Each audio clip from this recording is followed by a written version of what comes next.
शहीद सुनील महतो के शहादत दिवस में आप यहाँ आए हो। क्या कहेंगे?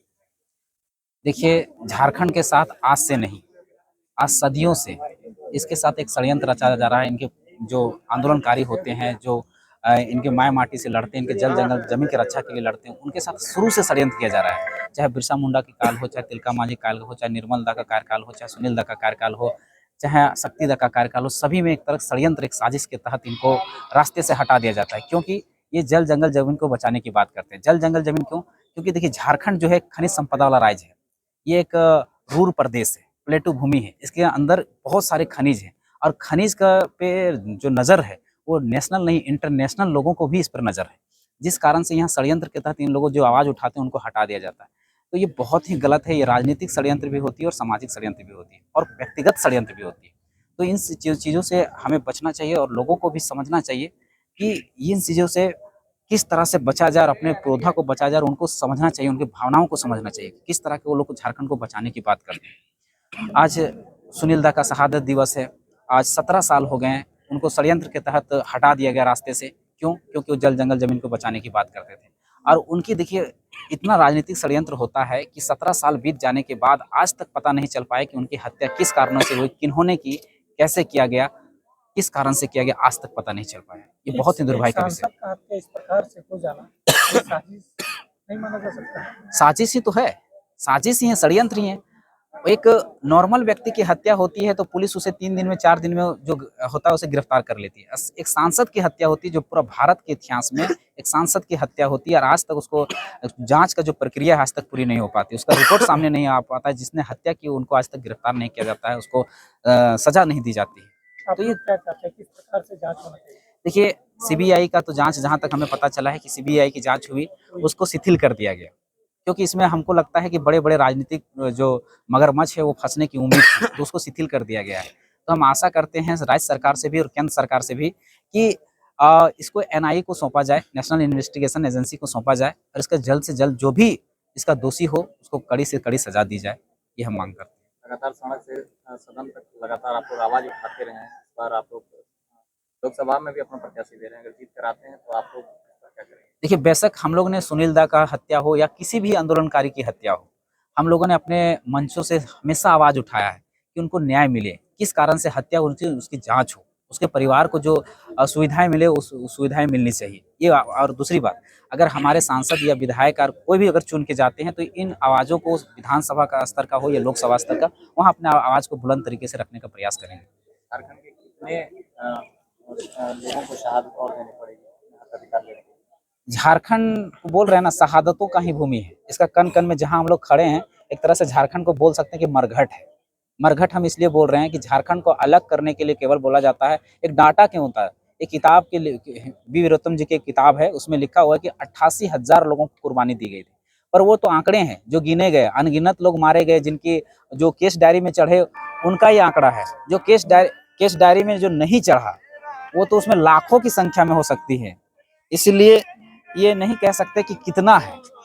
झारखंड इसलिए बोलते हैं कि मरघट है।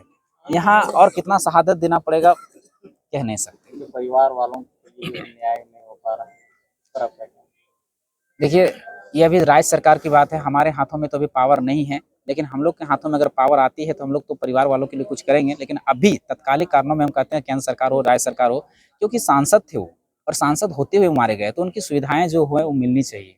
जो भी सुविधाएं जैसा सपना सुनील महतो ने देखा था झारखंड के लिए, वैसा सपना आज दिख रहा है? नहीं, नहीं, नहीं। चाहे सुनील महतो ने देखा हो, चाहे निर्मल दा ने देखा हो, शक्ति दा ने देखा हो, बिरसा मुंडा, बुद्धू भगत ने ऐसा सपना नहीं देखा था। झारखंड का एक सपना था सजाने का, संवारने का, समेटने का। मतलब सजाने समेटने का बात हम इसलिए कर रहे हैं कि झारखंड में कोई भी चीज़ को उठा के आप देख लीजिए।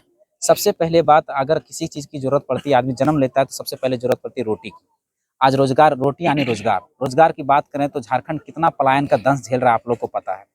पूरा बिहार में, पूरा भारत में बिहार के बाद दूसरा नंबर पर पलायन का दर्द झेल रहा है झारखंड। आज 25 से 30 लाख युवा पलायन कर गए हैं। सरकार के आंकड़े हैं, सरकार खुद कहती है कि 12 से 13 लाख लोग जो है पलायन, सरकार के आंकड़े, और जो सरकार के आंकड़ों में नहीं है तो अंदाजा से अप्रॉक्स मान लें 25 से 30 लाख लोग पलायन कर गए। क्यों पलायन कर गए? यहाँ झारखंड में संसाधन नहीं है। 40% खनिज, 26% कोयला, तांबा, अभ्रक, सोना यहीं पर, यही पूर्वी सिंहभूम पश्चिम सिंहभूम का इलाका है जहाँ पर सोने की खान है, वो झारखंड में इसका दंश झेल पड़ रहा है। तो ये दुर्भाग्य की बात है। एक रेवेन्यू की बात करें तो कोयला में केवल 1 साल का रेवेन्यू 3637 करोड़ झारखंड ने दिया है, फिर भी झारखंड पलायन का दर्द झेल रहा है। एजुकेशन की बात करें तो सबसे पिछड़ा हुआ राज्य है, बिहार के बाद दूसरे नंबर पर आता है पिछड़ापन में। समझने वाला विषय है, जहाँ 30-35 बच्चों पे एक टीचर की व्यवस्था होनी चाहिए, वहाँ 300-400 बच्चों पर एक टीचर की व्यवस्था है। क्यों? इनको साफ मनसा है कि यहाँ के लोग जितना अनपढ़ रहेंगे, कुपढ़ रहेंगे, अशिक्षित रहेंगे, उतना झंडा ढोने में आसानी होगा, उतना गुलामी कराने में आसानी होगा, उतना जयकारा लगवाने में आसानी होगा, इसलिए गुलामी रखना चाहते हैं। अब स्वास्थ्य की बात करें तो बेहद चिंताजनक है, 1,10,000 लोगों पर एक डॉक्टर की व्यवस्था है। मतलब आपको अगर किसी तरह से बीमार पड़ जाते हैं, एक्सीडेंट हो जाता है, तो आपके मरे बिना कोई उपाय नहीं है। आप रिम्स में जाइए, जो सबसे बड़ा हॉस्पिटल में माना जाता है, उसमें आपको बेड तक नहीं मिलेगी। तो बहुत दुर्भाग्य की बात है। किसी भी आंकड़े की बात कर ले, अगर भुखमरी अभी 1 साल 2 साल पहले की घटना है, एक बुधिया थी, भात भात करके मर गई थी, भात भात के। जो 40% जो राज्य खनिज देगा, उसका एक व्यक्ति, कितना अपमानजनक बात है। ये यूएनओ में ये मुद्दा उठा था, यूएनओ में तक गया था। भुखमरी से मरना सबसे दुखदाई होता है, सबसे दुर्भाग्य का विषय है किसी को भूख से मरना। आप लोग लगातार लड़ाई बाहरी शक्तियों से कर रहे हैं लगातार। जिस तरह से भी आप देखेंगे तो जो बीजेपी है वो लगातार फिर से बाहरी जो प्रत्याशी हैं वो उनको फिर से चयन कर रही है, तो इसका आप विरोध करेंगे? देखिए, बाहरी लोगों से लड़ाई नहीं है, बाहरी अतिक्रमणकारियों से लड़ाई है। अगर कोई यहाँ रोजगार करने आए, ठेला खोमचा लगाने आए, तो हमें कोई आपत्ति नहीं, लेकिन वहाँ हक अधिकार को मारने आएंगे, वहाँ हम लोग विरोध जरूर करेंगे। और साथ साथ में हमारा जो बाहरी लोग का उनका तो दोषी है, साथ साथ हमारे लोग भी दोषी है। कि देखिए, झारखंड का कोई भी व्यक्ति किसी अन्य राज्य में जाके एक वार्ड सदस्य, एक मुखिया तक नहीं बना है, लेकिन यहाँ आए हुए लोग, बाहर के आए हुए अतिक्रमणकारी यहाँ पर विधायक, सांसद, 18 विधायक, सांसद बन चुके हैं। तो ये हमारा दुर्भाग्य है, वोट तो हम ही ना देते हैं। हम लोग, क्या होता है कि हम लोग अपना तो नहीं ला पाते हैं। अन्य राज्यों में जाके देखिए, महाराष्ट्र में मराठी चुना जाता है, गुजरात में गुजराती चुना जाता है, बिहार में बिहारी चुना जाता है, बंगाल में बंगाली। लेकिन झारखंड के दुर्भाग्य की बात है कि यही रांची लोकसभा की बात करें, संजय सेठ पंजाब से आके चुना गया। आपका जो धनबाद का लोकसभा है वो बलिया से आके। तो इस तरह का बहुत सारे घटनाएं हैं, बहुत सारे के सांसद विधायक है जो बाहरी हैं। आप लोग भी राजनीति में आ गए हैं, चुनाव लड़ेंगे 2024, तो जितनी समस्याएं दिख रही है झारखंड में, वो सारी समस्याएं क्या आपको दूर कर पाएंगे? बेरोजगारी की समस्या है, पलायन की समस्या है, भुखमरी की समस्या है, कैसे दूर कीजिएगा? देखिए, हम दूसरा का बात नहीं करेंगे, लेकिन मैं जितना अध्ययन करता हूँ, जितना मैं आंकड़ों को देखता हूँ, समझता हूँ, मैं अपना पॉलिसी बनाने का प्रयास कर रहा हूँ अपने तरीके से। उसके बाद अगर अथी में आती है, तो सबसे पहले हम लोग जो प्रयास करेंगे वो रोजगार की व्यवस्था करेंगे, रोटी की।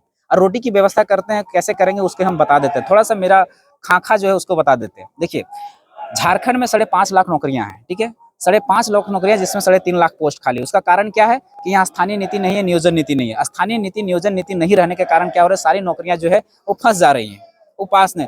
तो 3.5 लाख लोगों को अगर उसमें नौकरी, अगर हम स्थानीय नीति, नियोजन नीति बना के 3.5 लाख लोगों को देते हैं, यानी 3.5 में अगर 10 परिवार उसका है, तो कितना हुआ? 10 या 30, यानी 30 लाख लोगों का भला होगा। एक परिवार का, पूरा फैमिली का भला हो जाएगा, 3 लाख लोगों का भला हो जाएगा। उसके बाद सृजन किया जाए। झारखंड के बनने के बाद 24 साल हुए, 24 साल में आज तक नौकरियों का सृजन नहीं किया।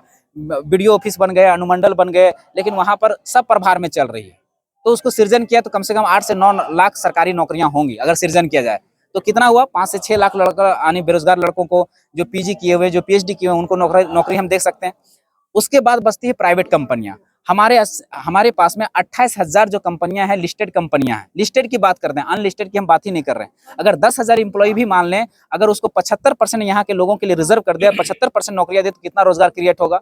25 से 30 लाख रोजगार हम केवल प्राइवेट नौकरियों में दे पाएंगे। हाँ, लेकिन उस नीति को, उस पॉलिसी को अच्छा से इंप्लीमेंट करना पड़ेगा, उसके लिए पावर होना चाहिए।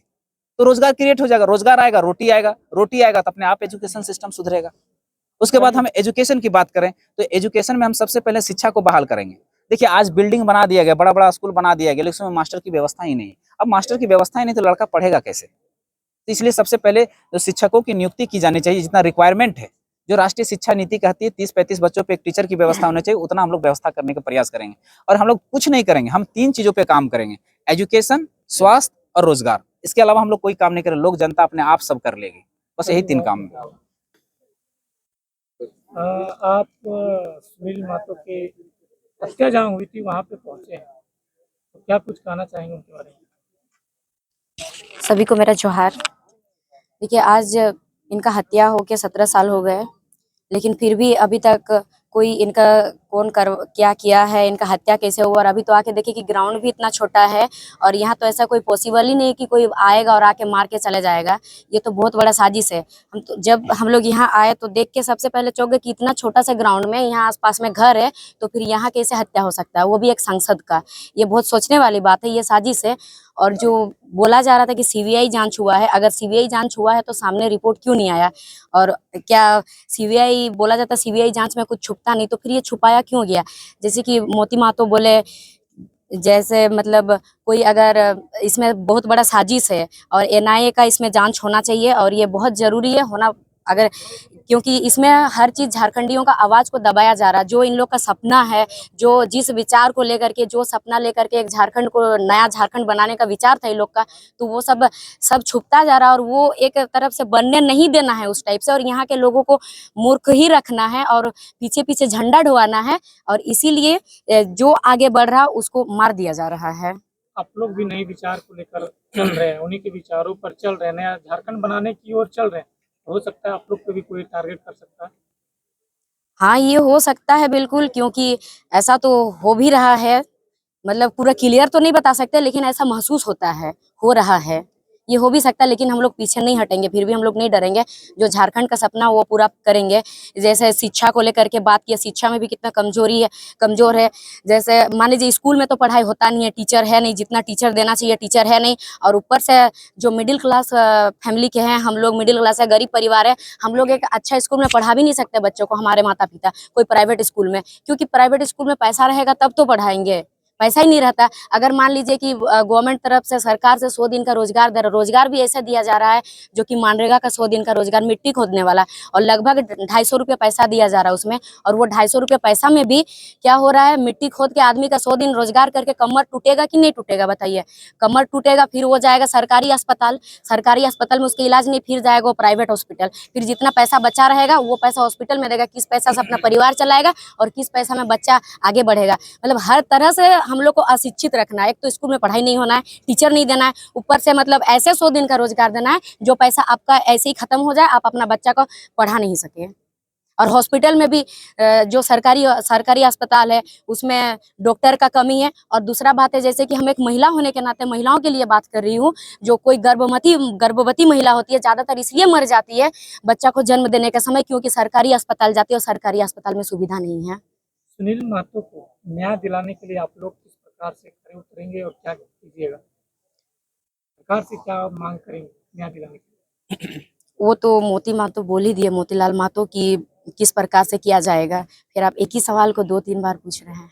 चलिए बहुत